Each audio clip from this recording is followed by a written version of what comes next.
It's another Football Friday on News OK Live. I'm Mike Sherman, sports editor of the Oklahoman, joined by my intrepid college football coverage team, starting with our OU beat writer Ryan Aber, columnist Barry Trammell, columnist Jenny Carlson, and OSU beat writer Kyle Fredrickson. Guys, let's start with the Cowboys last night. Kyle, you were there in Stillwater to watch the Cowboys win over Texas Tech.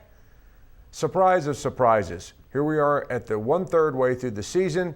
Who had Dak Scarman as the Cowboys MVP in their preseason projections? You, Kyle?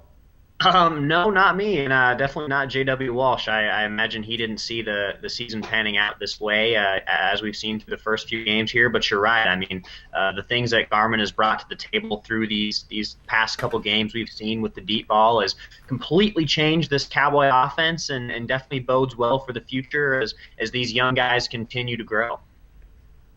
Hey, what about Garmin, Barry, has surprised you most? Well, I mean, you know what? He runs better than I thought. He took off a couple of times. He scrambled for a first down, and then he ran sort of, wasn't a trick play, but sort of a misdirection play for a touchdown, 7, 8, 9 yards out last night. So he moves a little bit better than I thought. When he sets up, he's got a big-time arm. Now, if you harry him, if you rush him, if you make him sort of throw on the move, then all bets are off. But he's got a big-time arm, and he's throwing it out there well for those big receivers.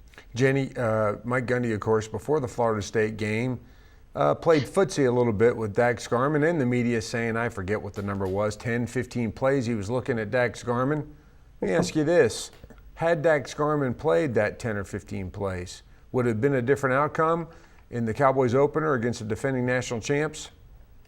You know, it's an interesting question, and I'm not sure we know, but clearly the way he can stretch the field with his arm is something that J.W. Walsh just can't do. I mean, maybe there'll come a point in his career when he'll get it, but if he doesn't have it to this point, I can't imagine it's forthcoming. Dak Scarman just has an unbelievable arm, accurate, strong. So, I mean, I think that's putting the ball in the hands of your most talented group, the wide receivers. Last night we saw Marcel Aitman have a big night. He hadn't really caught that many passes. You saw a guy like Juwan Seals, a guy like Brandon Shepard, who had been key cogs in other games, not have as many catches. I think it just speaks to the depth of that receiver core that any of those guys could be the guy on any given night and go for big numbers. That's really hard to guard against when you're a defense. So it'll be really interesting to see how that continuing ability to stretch the field plays into OSU's offense. As his advance for the OSU-Texas Tech game, Kyle Fredrickson wrote about the fully inflated OSU offense. What it did was inflate the field. They attacked deep like we never saw before. As a bridge over to OU, though, Ryan, there's a common denominator here. Surprise contributors, surprise linchpins. At OU, it's Samaje Perine. Did you have him as your MVP? Absolutely not. And I don't know that I quite call him their most valuable player, but he certainly made a case to be their best offensive player, at least. To me, the most impressive thing about the last week at West Virginia was the way he didn't seem to wear down. He was getting the same runs in the fourth quarter as he was in the first and second. We'd seen him have big, productive second halves through the first few games of the year, but hadn't really seen him do it for 4 quarters, and he definitely did that the other night when he was carrying the load for the Sooners offensively. Of course, the performance at the 1/3 way by Dak Scarman for the Cowboys, Samaje Perine for the Sooners. Barry, to me, sort of begs the question, is this their offense going forward? Is this the optimal, let's start with OU, playing that way as the way they did at West Virginia, is that the optimal offense for the Sooners? Well, I think it's the optimal offense for anybody if you can just hand the ball off and run up and down the field. Michael Leach would do that if he could get away with it. So I think that's what they'll try to do. The offensive line, from all accounts, is fantastic. Perine and Ford, when he gets back, are durable, tough backs. Alex Ross gives you a different look with his speed. So it's set up for a great running offense, and that only will help a quarterback just take a load off Trevor Knight's shoulders.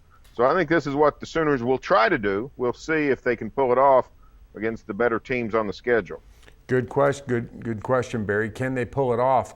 Jenny, can the Cowboys play the way they did against Tech going forward? Iowa State next week, and then after that, Kansas. It looks like they're going to get a chance to sort of really try it out.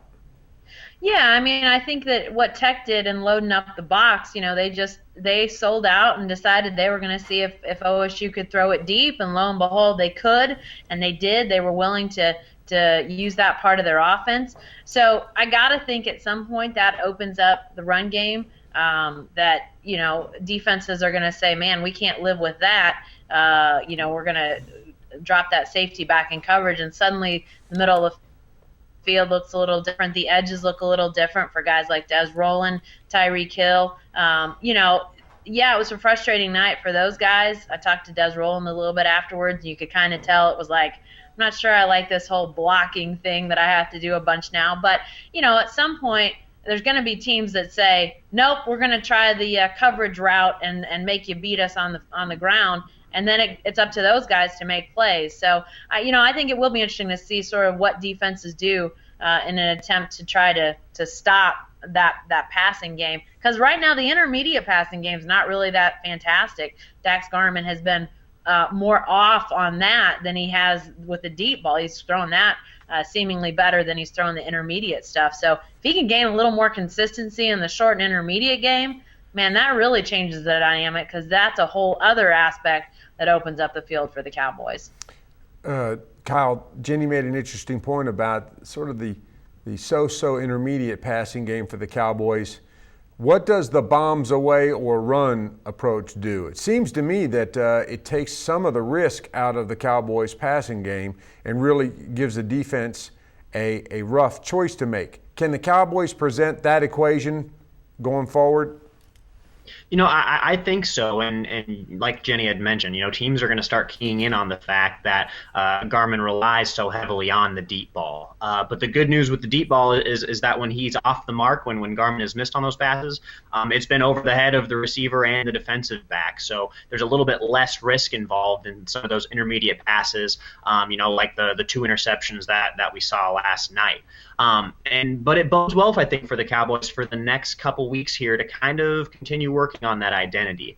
We talked about how backloaded this schedule was for OSU, facing Baylor and OU on the road to finish out the year. But now you get Iowa State at home, you go to Kansas. After watching the performance against Texas Tech, you figure those are 2 very winnable games for OSU, where these guys will continue to kind of figure it out, because you got to think that OSU can't just keep bombing it down the field, and expect teams to just keep allowing that to happen.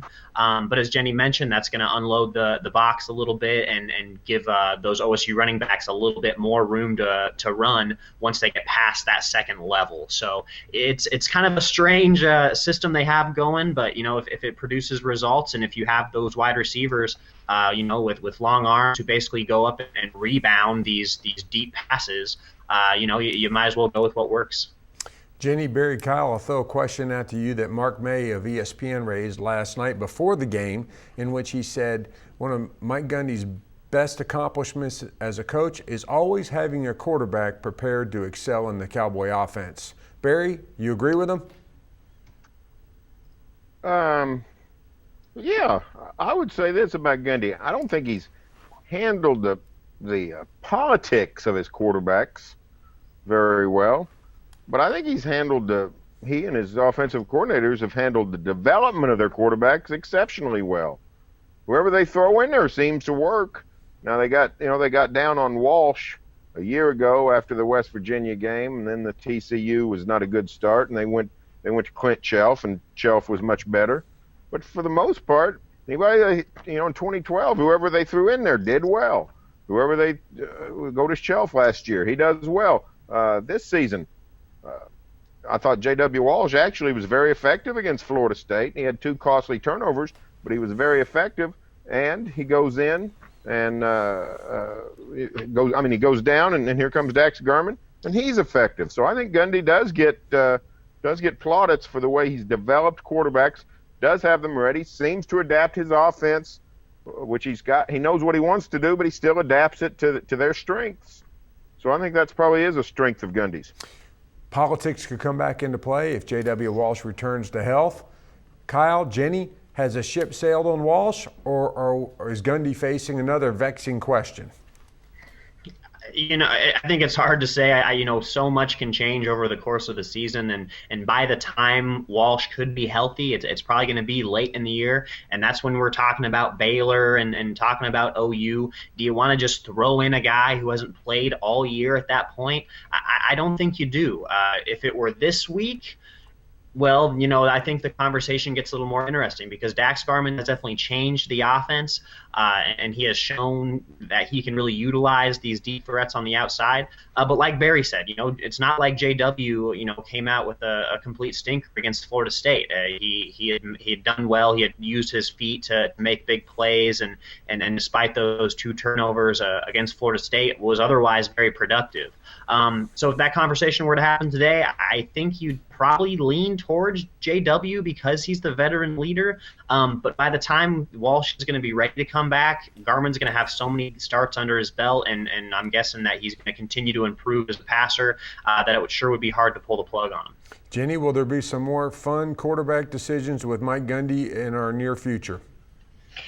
Oh, I don't know. It seems like the carousel never stops when it comes to quarterback controversy at OSU. Even a year when we think, well, this is all figured out, then it always seems to come back and start turning. So, if J.W. Walsh's return takes as long as they've indicated, maybe on the short side 6 weeks, even if he comes back in, say, 5 weeks, we're still going to have a pretty good body of work for coaches to look at on Dax Garman. And, unless he just throws up something that is just impossible to stomach, I think he's the guy. I think he's the guy that they go with, and Walsh becomes kind of that spot guy at the quarterback position that you throw in, and maybe in a wildcat situation, that you maybe put on the field with Garman, confuse defenses a little bit.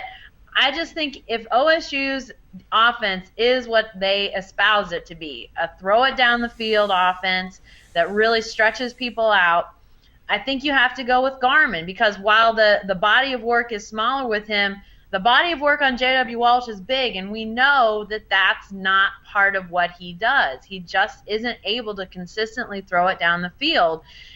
Even against Missouri State, who Dax Garman exploited. I know it's not a great opponent, but it's a common foe for those 2 quarterbacks. Walsh was dinking and dumping, and the receivers were all being used in the short game, which is fine if that's what you want to do. But if you've got guys like Aitman and Shepard and James Washington who can run like those guys can run, don't you want to run them and see if they can outrun some guys like they did last night? That's what Dax Garman allows you to do, and I think that's going to be pretty powerful to walk away from. Of course, Jenny, you're the person who, I guess we could have put the headline, Dax Garman, you had me at hello. You wrote right off the start. That's the guy, you're sticking by it. Ryan, I mentioned, has the ship sailed on J.W. Walsh? When people who follow the Sooners watch Samaje Perine run in West Virginia last Saturday, they kind of wondered, who needs this Joe Mixon guy? This week there was a Joe Mixon court date set. What's the latest on that? And is it possible that we don't see Joe Mixon again in the Sooner uniform?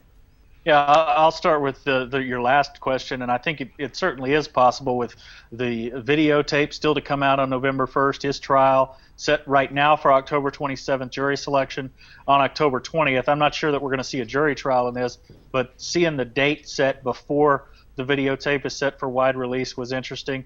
And right now, Samaje Perine, not only Samaje Perine, but Alex Ross and Keith Ford are doing their best to make OU fans forget about this 5-star phenom that we heard a lot about last year.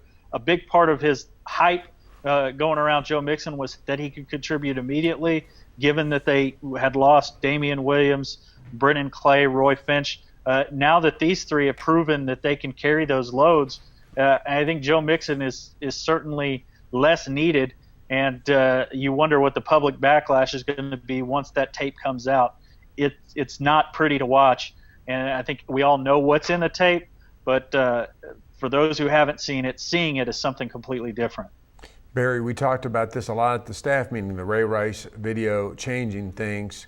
There's an off-the-field question about Joe Mixon, but on the field, of course, it's OU apparently has an embarrassment of riches of young running backs. Yet Perine was so strong, so the way he ran and the way it really broke West Virginia's will. Is there a chance that Bob Stoops sort of abandons this backfield by committee approach and goes to Perine as a lead back? Yes, I think there is a good chance of that, and I think Stoops might be slow to do it once he gets back and sees what Ford is like and how healthy Ford is, how Ford would run in a similar situation, because Ford's really good too. But I think there is a chance because Bob likes to say, hey, if you give me a big time back that can carry the load, I'll let him carry the load. Talking about people like Quentin Griffin and Adrian Peterson and the like. But I think there's definitely a chance of that. I don't think he's going to be slow to bail on Keith Ford, though. Jenny, I think he will be slow to bail on Keith Ford. Jenny, the Sooners really have, those three, an interesting compliment. I mean, I keep coming back to Perine's comments the first week in which he said we can be one of the best backfields ever. Of course, Barry and I chuckle at such a things. But with every growing week, with Alex Ross taking one to the house, with Samaje Perine breaking teams' wills, are we looking at least a very, very special and a reason why OU thinks it can go a long, long way this year and maybe next? Yeah, I think so. I mean, it's always interesting when you've got that running back by committee thing, because lots of times, it's sort of, well, who's really your guy? I think it may be emerging that Samaje Perine is the guy. I think he may be the go-to if you need, a yard here or a big play. But I tell you what, the home run capability of Alex Ross is impressive. I think Jason referenced it in something this week that he already has 3 plays of 80 yards plus. I mean, that's remarkable stuff. That's scary stuff when you're an opposing defense. And I think, too, this is something else that the guys wrote about this week, is that offensive line. I mean, as good as those backs are, this is a line that has really proven to be impressive. Their sheer size has been touted by a lot of people. ESPN, I believe, did a chart comparing them to NFL lines, and the fact that there's only one offensive line in the NFL that is bigger pound-wise than OU's is, and they really wear people down. That's what they've been doing so far. So I think that's another aspect of the run game that can't be overlooked. That's really a hard punch for defenses to take. And oh, by the way, if OU gets in trouble, they can let Trevor Knight take off a few times and use his shifting moves. I just think that's a tough run game to defend against. Wrapping up on the Sooners, who go to the Dallas-Fort Worth area next Saturday to face Texas Christian, TCU. Ryan, there's word out of Dallas that Josh Heupel is a leading candidate for the SMU job. What do you make of that, and is that a good move for Heupel? Yeah, I think eventually he's going to have to leave OU to take a job. Now, there had been some talk that SMU hadn't really invested themselves in football very well. June Jones was a little bit disenchanted with the way that the school was running the football program down there. I think he would have to get some pretty major assurances that would change. SMU has been down for a long time with the success, with the sort of little bump that June Jones brought him a couple years ago. But if they're going to make that commitment, yeah, I think it'd be a good move. My guess is they're not going to make that commitment. I would hold on and wait for another job to make the jump from Norman from the co-offensive coordinator spot. Barry, when you look at it, Bob Stoops' offensive coordinators or play callers and their jumps, Mike Leach to Tech, Mark Mangino to Kansas, Kevin Wilson to Indiana, Kevin Sumlin to Houston, whom I met, Chuck Long to San Diego State. Where would this rank among good jumps? It would rank at the bottom. I wouldn't go. SMU has been a coach killer for 2 decades since it came back from the death penalty. I mean, look at some SMU coaches. Who's gone on from SMU elsewhere? Nobody. It's a coach killing job. I wouldn't take it. I'd call Dallas and I'd recommend Cale Gundy for the job if I was Heupel. Let's transition. Let's stay on the light side of things. Guys, I was watching football last night on television. I've been watching the last 2 games for OU and OSU, and I'm trying to figure out what's going on with helmets. I looked it up. It's the Rorschach test. You ever heard of it, Barry? No. You look at me an this. email about it, and I didn't have any idea what you were talking about last night. That's the ink blot test, Barry. It's the ink blot test. I'm checking. Where you look at it and have to study it and see if it's. Yeah, if you see Jesus on your toast, I mean, stuff like that. Do you see bunnies in the clouds, that sort of thing? Bunnies in the clouds, Jesus on your toast. What did you see in the OU alternative helmet? I'm hoping our producer, Paige, do you have that image I sent you, Paige, of the OU helmet? I'm wanting to get one word. When you look at OU's alternative helmets that they used at West Virginia, what'd you think, Ryan? It reminded me of a bowling ball. The wood grain effect wood didn't come through, but it looked like one of those shiny, polished bowling balls. How about it? One word, Jenny, for the OU helmets. I'm guessing we don't have that. We don't have that image, but you're going to have to use your imagination. No, I remember it. I'm just trying to think of what that one word would be. I liked them. I mean, I know that there was a lot of discussion amongst Sooner fans about the alternate uniforms, but I liked the helmets. I thought they were cool. So cool. How about that? Cool. Barry, what you got? 49ers. They look like the San Francisco 49ers to me. Kyle? They ran onto the field at Morgantown. The lights are shining. The glare is so much off the helmets, I couldn't even tell what they look like, other than they seem to be gold and look like the 49ers. I thought, why are they looking like the San Francisco 49ers? Probably not a good thing if you're OU and you got a brand. Kyle, what'd you think? With the OSU or the OU? Go ahead and start with OSU since you were there last night. Yeah, I mean, off the top of my head, I'd go with something like, I don't know, astronaut. I mean, these things are futuristic. I mean, what are uniforms going to look like in 20 years? I mean, everything, with the holographic and, Tech had the Matador huge logo on the side. It's just, it's crazy. It's, if you take a look at the evolution of the football helmet over the years, I mean, we've reached some new territory with how crazy these guys have been getting. Those helmets last night Tech had, I tried to see what that was. It was like one of those holographic images that you're supposed to look through and see something. I looked at those things 2 or 3 times trying to figure out what exactly it was. I'm sorry, they're hand-painted too, apparently. I was trying to be impressed and artsy-fartsy, and I couldn't pull it off. Our good friend John Helsley described it as a bull. Barry, is it a bull? I don't have any idea. I thought the Sooners were wearing 49er helmets. You want me to tell you what was going on at the helmets at Boone Pickens Stadium? I couldn't tell. I was just pleased. I will say this for that game last night. Here's what I told the people I was sitting by. That game accomplished the ultimate goal in uniforms. The reason uniforms exist is so that you can tell the 2 teams apart.